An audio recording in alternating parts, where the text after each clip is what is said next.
नमस्कार. कालच नांदणी गावातून आपल्या सर्वांची लाडकी हत्नी महादेवी हिला पेटाच्या तक्रारीवरनं कोर्टाच्या आदेशाने नेण्याचं काम प्रशासनाच्या वतीनं करण्यात आलं. भावनांचा उद्रेक झाला, सगळं गाव जमलं होतं आणि आपल्या लाडकी हत्नी आज आपल्यातनं पुढे जाते हे पाहिल्यानंतर जीव पिळून काढणारा प्रसंग. मग महाराजांचा चेहरा असेल, गावकऱ्यांचे असणारे अश्रू अनावर झाले असतील, लहानांच्या पासून थोरांच्या पर्यंत सर्व गाव आपल्या कुटुंबातला एक सदस्य परगावी निघालाय काय अशा पद्धतीनं एकवटलं होतं आणि परत तिचं दर्शन होतंय की नाही अशा भावनेतनं सगळ्या गावानं निरोप देण्यापेक्षा तिची वाट गाव परत त्या ठिकाणी पाहतंय. मी आपला प्रतिनिधी म्हणून हा विषय अतिशय संवेदनशील आहे आणि तो लोकसभेमध्ये आता अधिवेशन सुरू आहे, तो उचलावा याच्यासाठी गेल्या आठवड्याभर प्रयत्न करतोय. पण मागच्या पूर्ण आठवड्यामध्ये संसद चालली नाही, संसद ऍडजंट झाली, त्याच्यामुळे मागच्या आठवड्यामध्ये तो विषय घेता आला नाही. याही 2 दिवसामध्ये ऑपरेशन सिंदूरवरची राष्ट्रीय पातळीवरची चर्चा असल्यामुळे दुसऱ्या कुठल्याही विषयाला त्या ठिकाणी चर्चेला वाव नव्हता.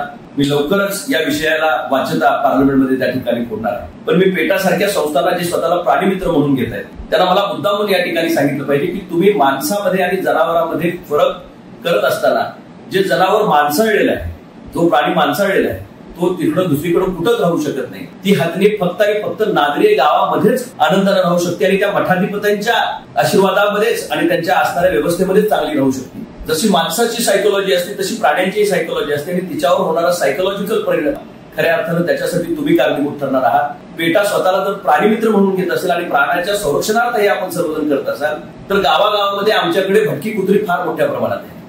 शहरापासून ग्रामीण भागामध्ये त्यांनी हौदास मांडलेला आहे. तुम्ही ती वंताराला सुपूर्द करण्यासाठी काय करता येते पहा.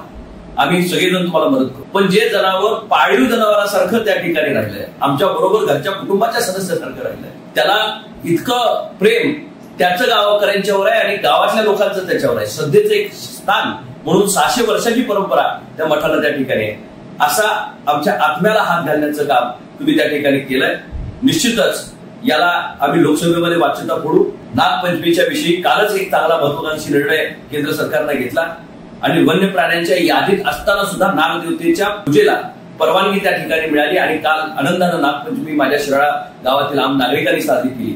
माझा प्रामाणिक प्रयत्न आहे की हत्ती जो या ठिकाणी पाळीव हत्ती आहे, जो परंपरेनं त्या ठिकाणी तिथं आहे, लहानाचा मोठा तिथं त्या ठिकाणी झालाय, त्या हत्तीला परत एकदा मठाकडे सुपूर्द करण्यासाठी काही स्पेशल केस करता येईल का आणि पार्लमेंटनं त्यामध्ये लक्ष घालावं, लोकसभेनं त्यामध्ये लक्ष घालावं आणि कायद्यामध्ये काहीतरी सूट देऊन अशा ज्या हत्ती या ठिकाणी आहेत जे धार्मिक कारणास्तव अनेक वर्षानुवर्ष शेकडो वर्षाच्या परंपरेनं तिथं आहेत त्यांना संरक्षण देण्याचं काम करता येईल का याच्यासाठी मी प्रामाणिकपणे प्रयत्न करेन.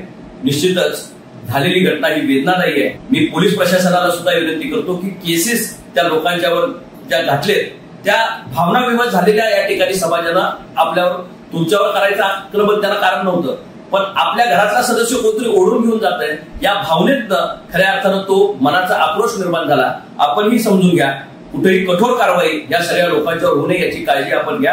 ही मी या ठिकाणी प्रशासनाला त्या ठिकाणी सूचना करणार आहे आणि या बाबतीत सन्मान्य मुख्यमंत्र्यांनाही आणि सन्मान्य गृहमंत्र्यांनाही मी या ठिकाणी याच्या बाबतीतली माहिती देणार आहे.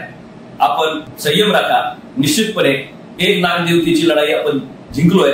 आता दुसरी एक लढाई जी सुरू होतीये ती आपली असणारी लाडकी महादेवी परत घरात आणण्याची आणि मला निश्चित खात्री आहे की येणाऱ्या काळामध्ये यालाही आपल्याला यश येईल आणि महादेवी हत्तीला आपल्याला परत आणण्यामध्ये सर्वांना यश येईल. आपण संयमानं पुढे जावं एवढी कळकळीची विनंती. आपला प्रतिनिधी म्हणून जसं मला संधी मिळेल तसं पार्लमेंटमध्ये महादेवीचा विषय आपल्या कानावर आल्याशिवाय राहणार नाही हे वचन मी आपल्याला या निमित्तानं या ठिकाणी देतो.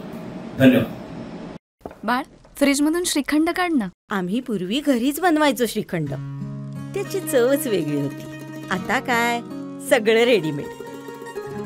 आजी, हे श्रीखंड खाऊन बघ. आज तुझ्या आईनं घरीच बनवलं की काय? हे आहे गोकुळचं श्रीखंड. अगदी जिभेवर रेंगाळणार. जिभेवरच नाही तर मनावरही रेंगाळणार. गोकुळ श्रीखंड, मनावर रेंगाळणार.